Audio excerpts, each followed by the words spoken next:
Coming up on Murrow News 8, the Pullman man who shot and killed a 28-year-old father on Greek Row faced sentencing. Why the family of the victim feels the sentence is fair. And the impacts of a passing of a coach, how his kids honored him just hours after his passing. Murrow News 8 starts now.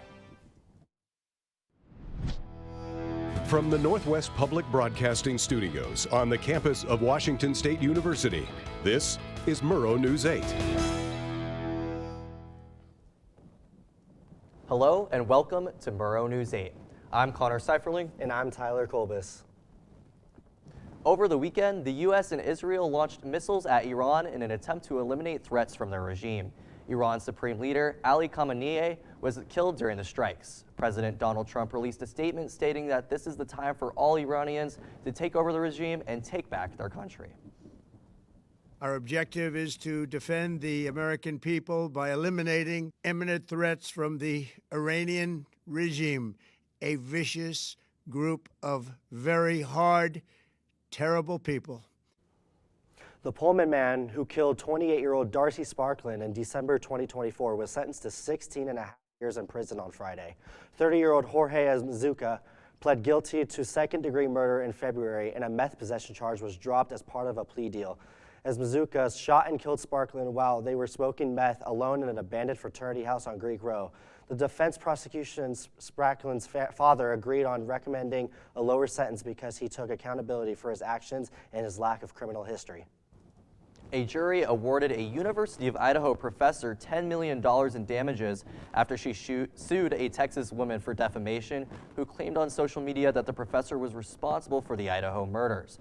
The professor, Rebecca Schofield, testified that she developed severe anxiety, PTSD, and nerve pain as a result of the claims. A car crash into a local dispensary occurred this weekend. Our reporter Becky Oberlander has more on the story. Yes, guys, we're outside here at Happy Time where the burglary took place about 2:30 a.m. Sunday. We were up closer to the shop and you can see where they boarded off where the car went through the building. As of now, law enforcement is still trying to locate any potential suspects. An employee came up to us and asked us to leave to keep the scene private and would not make any comment about when the store may be opening again. Reporting in Pullman, this is Becky Oberlander for Murrow News 8. Just after the death of Colfax boys basketball coach Reese Jenkins on Friday, his daughter and son honored him with standout performances in the 2B state tournament over the weekend.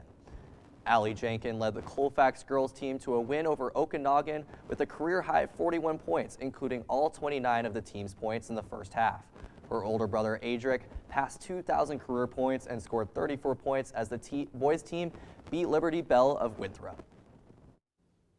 The Whitman County Commissioners voted 2-1 to approve a new wind farm zoning regulations on Monday. Steelhead Americas, an Oregon-based energy company, was set to build 45 new wind turbines near Colfax and south of State Route 272.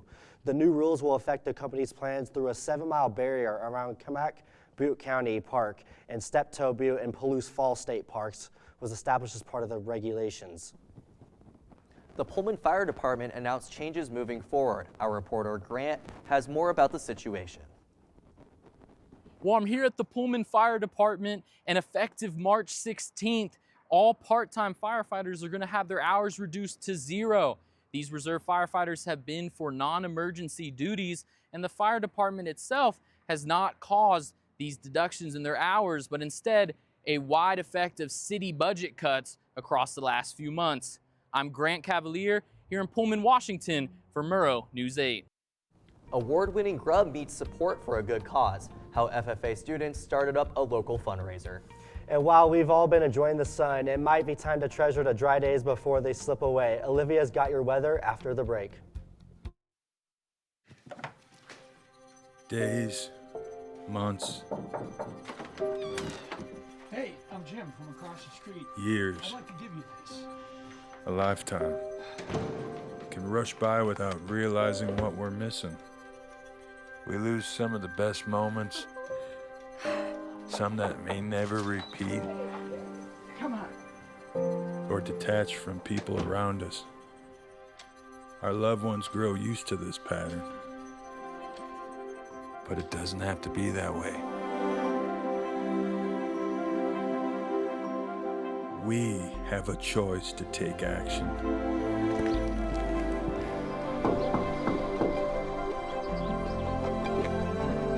It's never too late to live a full life again. Hear how many of us Vietnam veterans have managed our mental health and reconnected with our families. Visit maketheconnection.net to find out more. Garfield Palouse FFA students hosted a barbecue fundraiser at Palouse Brewing Company to support their program. Logan Sawyer has the story. Palouse Brewing turned into a pop-up barbecue Saturday night. With Palouse and Garfield FFA students behind the grill, the group sold its smoked tri-tip to raise money for the program.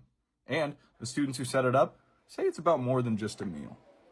FFA had meant a big part in both of our lives. We both did fair, all the competitions, so giving back to FFA throughout ways we can, like doing the barbecue and then giving the proceeds to FFA, really helps. I'm here standing in front of Palouse Brewing Company. Now, it's not just a normal Saturday night. There's actually a fundraiser going on.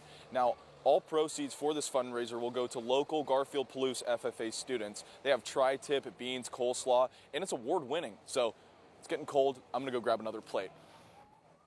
And the support from the donations is headed somewhere real. I talked to the other cook, Lyman Olson, and he's on the Soils team. He's trying to get to Oklahoma for 5 days for an event. Personally, since I'm on the team, I think that is a huge part because we're going down for 5 days, and that isn't cheap.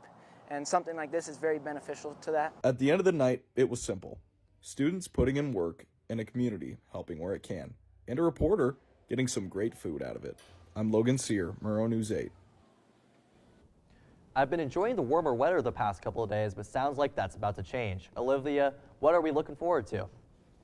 Yep, you're absolutely right, Connor. For your weather forecast today, it is pretty sunny outside, which is a rarity considering all the rain that we had the past couple days, so enjoy it while you still got it.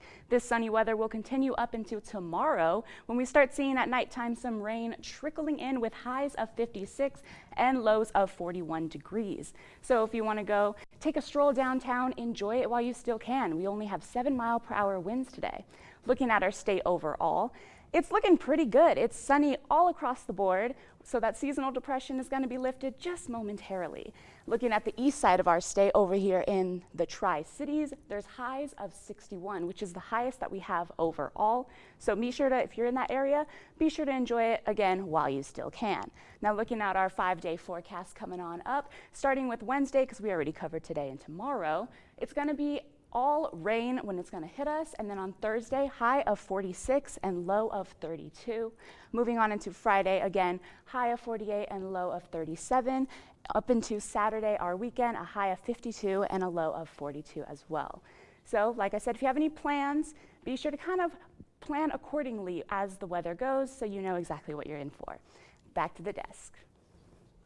With March in full swing, both Coug basketball teams are gearing up for tournament play. We've got their matchup details ahead. And women's basketball had their senior night Saturday. How the occasion was paired with a season first for the Cougs. Stay tuned.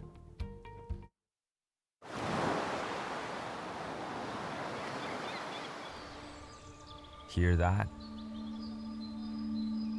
That's the sound of your life. Perfectly imperfect.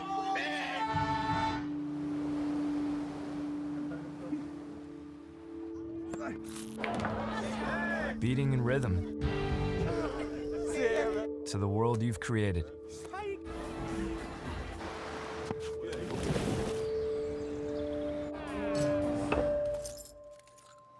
But every time you drive after drinking, the music gets drowned out. Your life sounds pretty great. Don't let a buzz ruin it. Buzzed driving is drunk driving. Don't drive buzzed. Ryan Shawnsby. The 2A boys state basketball tournament started last weekend with 24 teams. Pullman High School started off playing Tumwater High School for a bye in the second round. Now, Pullman High School enjoys said bye after beating Tumwater 73-38. Pullman will now wait in the quarterfinals to see if they will face Columbia River or Sella next. For Senior Day, Washington State women's basketball team achieved back-to-back wins. The Cougars beat St. Mary's 57-50 on Saturday at Beasley Coliseum. Previously, they had beat Seattle University 69-55 on Thursday. The Women's West Coast Conference Tournament is starting March 5th. WSU will face Seattle University again, who they beat last Saturday. While the Cougs' season did not go as planned, finishing with 7 wins and 21 losses, they might feel a little hot going into the tournament off those back-to-back wins. The women's team are not the only ones starting tournament play. The men's basketball will start on March 6th. WSU men's received a first-round bye and will play either Pepperdine or the University of Portland. WSU had previously lost to Pepperdine 88-79. February 28th, WSU will only need to win 5 games to take the WCC tournament. Now, while basketball comes to a close, baseball is just getting started. Yesterday, WSU baseball took their second victory over Long Beach State at 9-7. WSU started the lead in the 5th. Mason Perillo was the first and last to score in the inning, thwacking to left center field to score the first, only to come back to bring one last runner home to make it 6-2. Now, Ryan Shonsby is a Long Beach native, but after Long Beach State tied it up in the 7th, Shonsby ended the game with a hit down the center. The Cougs head to Texas State for a 4-game series starting March 5th. The 2026 World Baseball Classic begins this week, and Team USA's schedule opens up versus Brazil on Friday.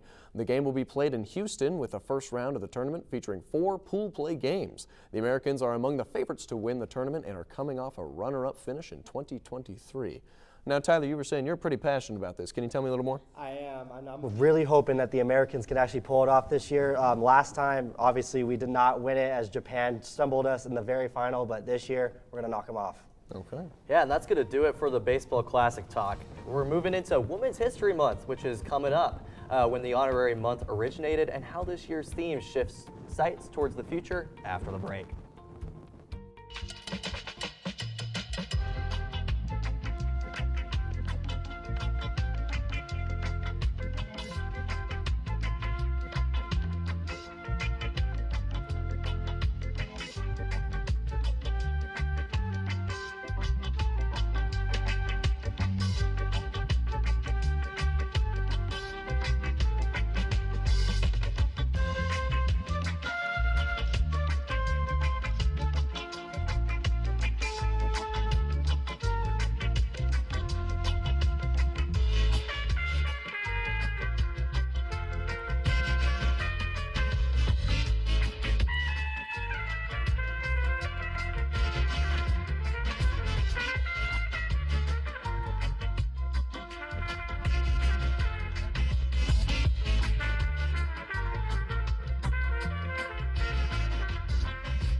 March is dedicated to Women's History Month.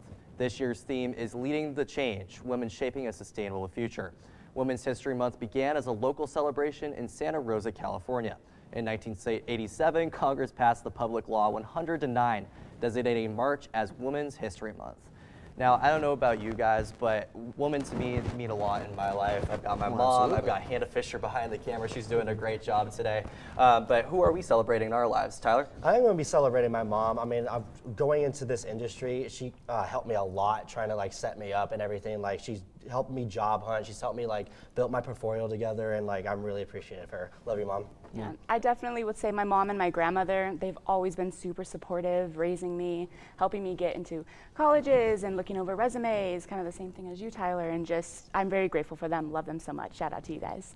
Yeah, and my mother and my girlfriend, of course, they've been amazing, but specifically in the industry, Tiffany Sanders has been really nice and kind of helping me learn what it takes to be in this industry. I don't really know anyone going into it, and she's been fantastic showing me the ropes on what meteorology looks like and what I can do into the future. So without her, I don't know how I'd feel.